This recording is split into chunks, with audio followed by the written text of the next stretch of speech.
Halo, saya Didi Syafirnoaga. Saya akan menceritakan salah satu ritual umat manusia tertua dan paling kejam yang ada di Sumba Barat. Pasola.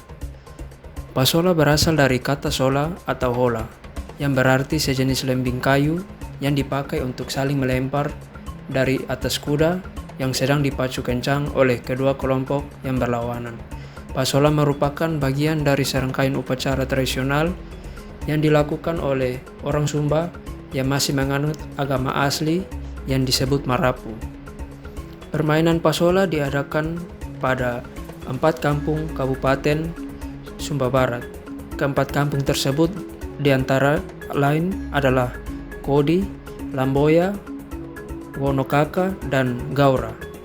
Pelaksanaan pasola di keempat kampung ini dilakukan secara bergiliran, yaitu antara bulan Februari hingga Maret setiap tahunnya. Sejarah menurut cerita rakyat Sumba, pasola berasal dari seorang janda cantik bernama Rabu Kaba di kampung Waiwuang.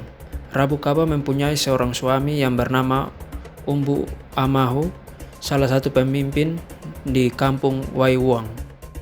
Selain Umbu Amahu, ada 2 orang pemimpin lainnya yang bernama Ngongo Tau Masusu dan Bayang Amahu.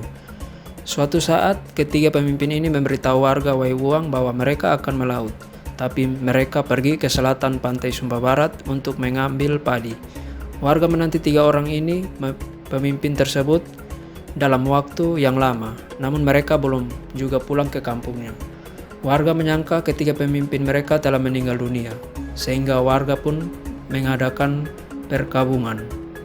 Dalam kedukaan itu, janda cantik dari almarhum Umbu Dula, Rabu Kabat terjerat asmara dengan Teda Gaib Parona yang berasal dari kampung Kodi. Namun keluarga dari Rabu Kaba dan Teda Gaib Parona tidak menyetujui perkawinan mereka, sehingga mereka mengadakan kawin lari. Teda Gaib Parona membawa janda tersebut ke kampung halamannya. Beberapa waktu berselang, ketiga pemimpin warga Waiwurang yang sebelumnya telah dianggap meninggal muncul kembali di kampung halamannya. Umbu Amahu mencari istrinya dan yang telah dibawa oleh Teda Gaib Parona, walaupun berhasil ditemukan warga Waiwuang. Rabu Kaba yang telah memendam asmara dengan Teda Gaib Parona tidak ingin kembali. Kemudian Rabu Kaba meminta pertanggungjawaban Teda Gaib Parona untuk mengganti belis yang telah diterima dari keluarga Umbu Dula. Belis merupakan banyaknya nilai penghargaan pihak pengambil istri kepada calon istrinya, seperti pemberian kuda, sapi, kerbau, dan barang-barang berharga lainnya. Teda Gaib Parona lalu menyanggupinya dan membayar belis pengganti. Setelah seluruh belis dilunasi, diadakanlah upacara perkawinan pasangan Rabu Kaba dengan Teda Gaib Parona. Pada akhir pesta pernikahan, keluarga Umbu Dula berpesan kepada warga Waiwuang agar mengadakan pesta nyale dalam wujud pasola untuk melupakan kesedihan mereka yang kehilangan janda cantik, Rabu Kaba. Proses upacara pasola diawali dengan pelaksanaan adat nyale. Adat nyale adalah salah satu upacara rasa syukur atas anugerah yang didapatkan, yang ditandai dengan datangnya musim panen dan cacing laut yang melimpah di pinggir pantai. Adat tersebut dilaksanakan pada waktu bulan purnama dan cacing-cacing laut dalam bahasa setempat disebut nyale keluar di tepi pantai. Para rato pemuka suku akan memprediksi saat nyale keluar pada pagi hari setelah hari mulai terang. Setelah nyale pertama didapatkan oleh rato, nyale dibawa ke majelis para rato untuk dibuktikan kebenarannya dan diteliti untuk bentuk serta warnanya. Bila nyale tersebut gemuk, sehat, dan berwarna-warni, pertanda tahun tersebut akan mendapatkan kebaikan dan panen yang berhasil. Sebaliknya, bila nyale kurus dan rapuh, akan didapatkan malapetaka. Setelah penangkapan nyale baru boleh dilakukan oleh masyarakat. Tanpa mendapatkan nyale, pasola tidak dapat dilaksanakan. Pasola dilaksanakan di bentangan padang luas, disaksikan oleh segenap warga dari kedua kelompok yang bertanding, masyarakat umum dan wisatawan asing maupun lokal.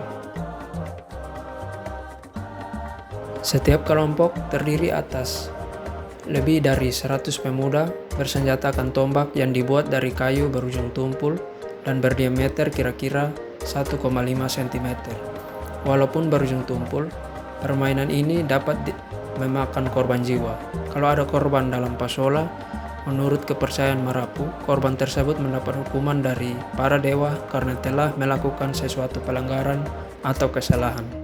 Dalam permainan pasola, penonton dapat melihat secara langsung dua kelompok kesatria Sumba yang sedang berhadap-hadapan. Kemudian memacu kuda secara lincah sambil melesatkan lembing ke arah lawan. Selain itu, para peserta pasola ini juga sangat tangkas menghindari terjangan tongkat yang dilempar oleh lawan. Suara ringkikan kuda dan teriakan garang penunggangnya menjadi musik alami yang mengiringi permainan ini. Bagikan para penonton perempuan yang menyemangati para peserta pasola, menambah suasana menjadi tegang dan menantang. Pada saat pelaksanaan pasola, darah yang tertucur dianggap berkhasiat untuk kesuburan tanah dan kesuksesan panen. Apabila terjadi kematian dalam permainan pasola, maka hal itu menandakan sebelumnya telah terjadi pelanggaran norma adat yang dilakukan oleh warga pada tempat pelaksanaan pasola. Manfaat pasola tidak sekedar menjadi bentuk keramaian, tetapi menjadi salah satu bentuk pengabdian dan aklamasi ketaatan kepada sang leluhur. Pasola merupakan kultur religius yang mengungkapkan inti religiotas agama Marapu. Pasola menjadi perekat jalinan persaudaraan antar dua kelompok yang turut dalam pasola dan bagi masyarakat umum. Pasola menggambarkan rasa syukur dan ekspresi kegembiraan masyarakat setempat. Karena hasil panen yang melimpah, pasola dapat dijadikan tonggak kemajuan pariwisata Sumba. Karena atraksi budaya ini sudah diketahui banyak wisatawan mancanegara. Hal ini terlihat dalam setiap acara pasola yang selalu ada turis asing yang datang. Warisan budaya ini merupakan aset untuk meningkatkan pendapatan asli daerah. Sekian cerita dari Pulau Sumba. Mohon maaf bila ada kesalahan kata pada video ini. Kalau ada saran, silakan isi di kolom komentar di bawah. Sekian, terima kasih.